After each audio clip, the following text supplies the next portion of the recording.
గురించి ఈ విధంగా ఉంటామని అసలు ఎప్పుడు ఊహ కాదు కనుక అసలు ఆలోచన భయంకరంగా ఉంది. మరి నా మ్యారేజ్ అయ్యి 26 ఇయర్స్లో నన్ను నా తల్లి ఈ ఇంటికి ఏ విధంగా పంపించిందంటే ఒక మాట చెప్పింది నాకు. ఇప్పుడు నేను పంపించిన తీరు ఏ విధంగా ఉందో నీ మరణం వరకు అలాగే ఉండాలి. నీ అత్తకు కానీ నీ మామకు కానీ కనీసం ఒక్క మాట ఎదురు మాట్లాడినా నాకు తెలిస్తే నేనే నిన్ను కొట్టొస్తా అక్కడ అని చెప్పింది.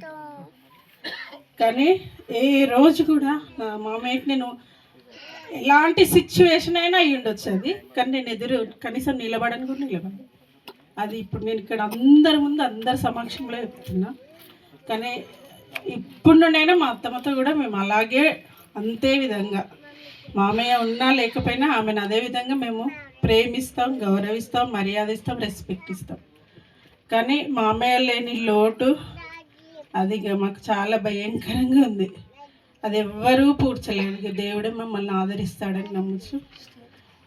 ఆయన ఎన్నో విషయాలలో మమ్మల్ని ఆదరించిండు, ఎన్నో విషయాల్లో మమ్మల్ని బలపరిచిండు. మా అమ్మయ్య మా వెన్నంటే ఉండి మా కష్టాల్లో, మా నష్టాల్లో, మా బాధలు, మా కన్నీళ్ళలో, మా వేదనలో ప్రతి అడుగున మా తోడున్నాడు. కానీ ఇప్పుడు దేవుడు ఉంటాడని అనుకుంటున్నాను. ఈ చిన్న సాక్ష్యం దేవుడు దీవించు.